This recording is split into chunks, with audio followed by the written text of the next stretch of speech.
ಅಲ್ಲಿ ಏನು ರಾಬರಿ ಆಗಿದೆ ಅದಕ್ಕೆ ನಾನು ಆಗಲೇ ಹೇಳಿದ್ನಲ್ಲ, ಕೆಲವು ಇಂಪಾರ್ಟೆಂಟ್ ಲೀಡ್ಸ್ ಸಿಕ್ಕಿದಾವೆ, ಅದನ್ನು ಫಾಲೋ ಅಪ್ ಮಾಡ್ತಾ ಇದ್ದಾರೆ. ಖಂಡಿತವಾಗಿ ಹಿಡಿತೇವೆ, ನಾವು ಬಿಡೋದಿಲ್ಲ. ಈಗ ಸದ್ಯಕ್ಕೆ ಏನು ಮಾಹಿತಿ ಸಿಕ್ಕಿದೆ ಸರ್? ಇಲ್ಲಿ ಅವರು ಲೀಡ್ ಸಿಕ್ಕಿದೆ, ನಾನು ಯಾವುದನ್ನು ಹೇಳೋಕ್ಕಾಗೋದು, ನಿಮಗೆ ಹೆಂಗೆ ಅವೆಲ್ಲ ಹೇಳೋಕ್ಕಾಗುತ್ತೆ. ಲೀಡ್ ಸಿಕ್ಕಿದೆ ಅಷ್ಟೇ ಹೇಳ್ತಿದ್ದೀನಿ. ಆದಷ್ಟು ಶೀಘ್ರವಾಗಿ ಹಿಡಿತೀವಿ ಸರ್. ನಿರಂತರವಾಗಿ ಪೊಲೀಸರ ಜೊತೆ ಸಭೆನೂ ಕೂಡ ಮಾಡಿದೆ. ಸಭೆನೂ ಮಾಡಿದೆ, ಮಾಹಿತಿಯನ್ನು ತಗೊಂಡಿದ್ದೀನಿ. ಆದರೆ ನಿಮಗೆ ಹೇಳೋಕ್ಕಾಗಲ್ಲ. ಧರ್ಮಸ್ಥಳದ ಏನಾದರೂ ವರದಿ ಇಲ್ಲ, ಅವರಿಗೆ ಮಾನ್ಯ ಮುಖ್ಯಮಂತ್ರಿಗಳಿಗೆ ತಿಳಿಸಿದ್ದೇನೆ. ನಮ್ಮ DG ಅವರು, ಕಮಿಷನರು, ನಾವೆಲ್ಲ ಅವರಿಗೆ ಮಾಹಿತಿ ಕೊಟ್ಟಿದ್ದೇವೆ. ಅವರು ಆದಷ್ಟು ಸೀರಿಯಸ್ ಆಗಿ ತಗೊಂಡು ಹಿಡೀರಿ ಬೇಗ ಅಂತ ಹೇಳಿದ್ದಾರೆ.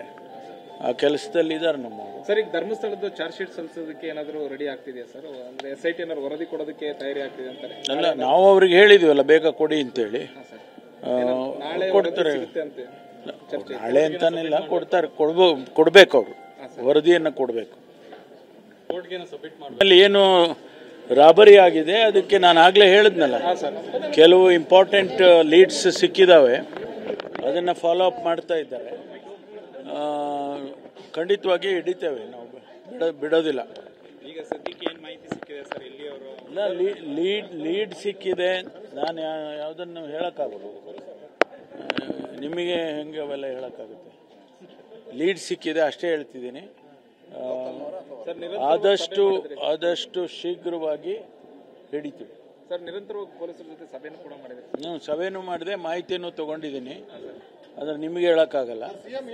ಧರ್ಮಸ್ಥಳದ ಏನಾದರೂ ವರದಿ ಇಲ್ಲ, ಅವರಿಗೆ ಮಾನ್ಯ ಮುಖ್ಯಮಂತ್ರಿಗಳಿಗೆ ತಿಳಿಸಿದ್ದೇನೆ.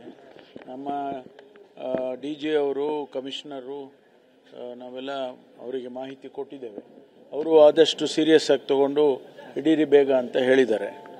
ಆ ಕೆಲಸದಲ್ಲಿ ಇದ್ದಾರೆ ನಮ್ಮವರು. ಸರ್, ಈಗ ಧರ್ಮಸ್ಥಳದ ಚಾರ್ಜ್ ಶೀಟ್ ಸಲ್ಲಿಸೋದಕ್ಕೆ ಏನಾದರೂ ರೆಡಿ ಆಗ್ತಿದೆಯಾ ಸರ್? ಅಂದ್ರೆ SIT ಏನಾದ್ರು ವರದಿ ಕೊಡೋದಕ್ಕೆ ತಯಾರಿ ಆಗ್ತಿದೆ ಅಂತಾರೆ. ಅಲ್ಲ, ನಾವು ಅವ್ರಿಗೆ ಹೇಳಿದ್ವಲ್ಲ ಬೇಗ ಕೊಡಿ ಅಂತೇಳಿ.